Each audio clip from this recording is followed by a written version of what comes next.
Season 7, Episode 3 of Outlander has just been released, and it's safe to say that it was an episode that looked like it paved the direction for the remainder of the season. With Claire and Roger back in the present day, and Jamie and Claire having survived the blaze which was caused by Wendigo, the past was very much the past in this instance, and a new future was something that both time periods were thinking of. So with that, let's recap,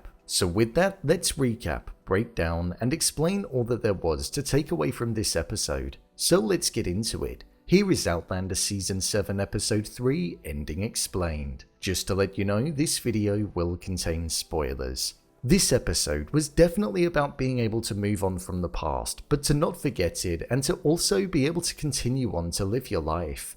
This was most symbolic when we saw that the house was up in flames and Jamie had rallied everybody together in order to tackle it. However, during tackling the blaze, as he watched everything that was in the house burn to dust and realized that it was unstoppable, he told everybody to stop. Jamie and Claire were mourning the fact that Bree and Roger left the 1700s to go back to the present day in order to help save Amanda, and it was something that they were both struggling with.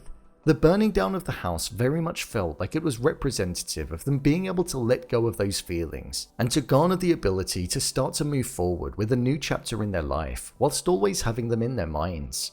Holding on to objects, ghosts, and grieving memories was not the way to do it, and I think Jamie realized that. It was after the fire where the main arm of the story came to fruition, and something which it seems as though is going to be impacting both the past and the modern day. Upon the house being burned down, Jamie found hidden gold, something which was part of the lost Jacobite gold. Archie Bugg had been taking it piece by piece from an individual who took his share many years ago. This was something that Jamie didn't like once he discovered a single piece of it, and he essentially banished Archie as he branded him as a thief. But later on down the line, Mrs. Bugg went back to retrieve the rest of it, which was buried underneath Jamie's house, and in the search for it, she ended up being killed by Ian as she fired at Jamie. This then meant that the treasure was now in the hands of Jamie, to which he kept it safe in a cave that only Jeremiah knew the location of as they went there one time. This is the treasure that is most likely going to come in handy in the present day. In the letter that Jamie left his daughter, he mentioned that they should ask Jem for the location, only if they ever needed it, something which they didn't need up until the ending of the episode. However, upon finding out that the property was for sale in the present day, the gold was now something that they'd most likely want due to it being able to come in handy in purchasing it, as there would be a large fee for the property, and it would most likely need a lot of work doing to it. So I believe we're most likely going to be seeing Roger and Bree trying to get the location out of their son in order to find the treasure. However, I don't think it's going to go as smoothly as that. 1, it's been a few hundred years, so the land could be very different. 2, Jeremiah is only a young kid, so he might not even remember. And 3, it's hidden in a cave within a cave, so it's going to be extremely difficult to find. But I imagine they will eventually get their hands on it. In terms of Jamie and Claire, we saw them come to the realization that they needed to leave their home for the time being, and Jamie wanted to take Ian back to be with his mother. I think with all of the events that had gone on, the fire and his daughter leaving, he felt it was most appropriate to carry out his promise in case the time never arose in the future. We also saw in this episode that Jamie had one of his dreams where he was able to see into the future again and see Claire, Roger, Jeremiah and Amanda. He saw that Jeremiah was on the phone, and it was most probably the shot that we had right at the end of the title sequence at the beginning of the episode. After Jamie mentioned this, Claire said how she wished that they could call them and speak with them. I do wonder if there will come a point where Jamie will be able to communicate with them, as it does seem a little pointless at the moment. The fact that he has this ability to dream of them in the present day and see that they're doing well but not communicate.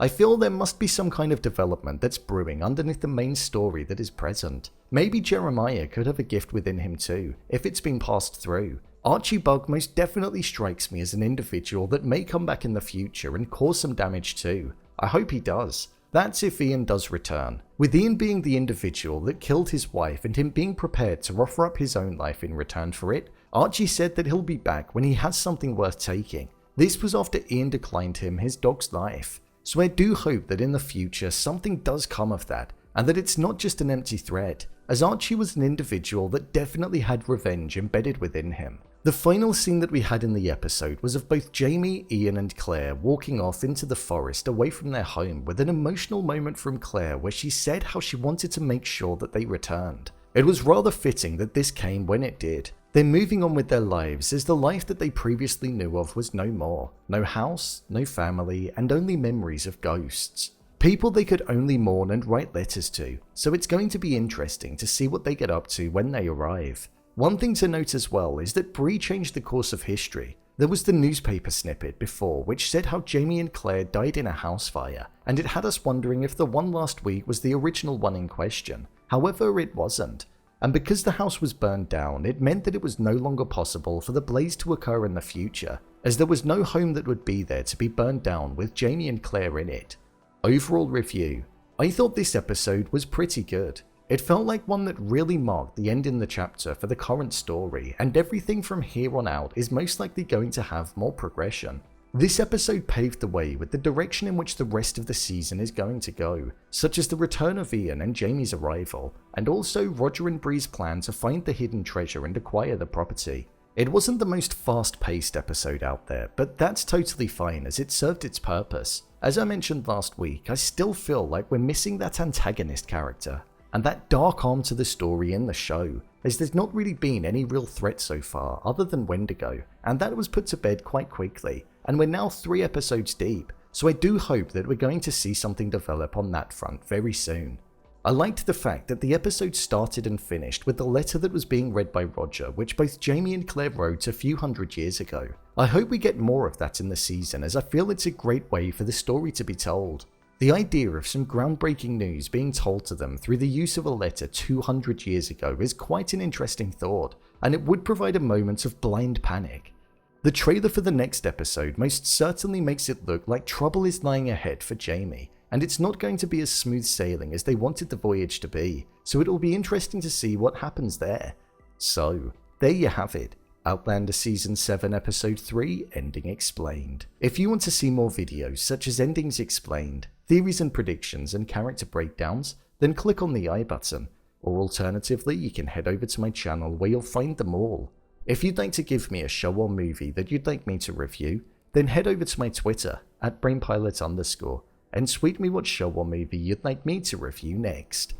And finally, if you'd like to see what I rate the latest movies that don't quite make the cut to getting a dedicated video, then head over to my Letterboxd profile.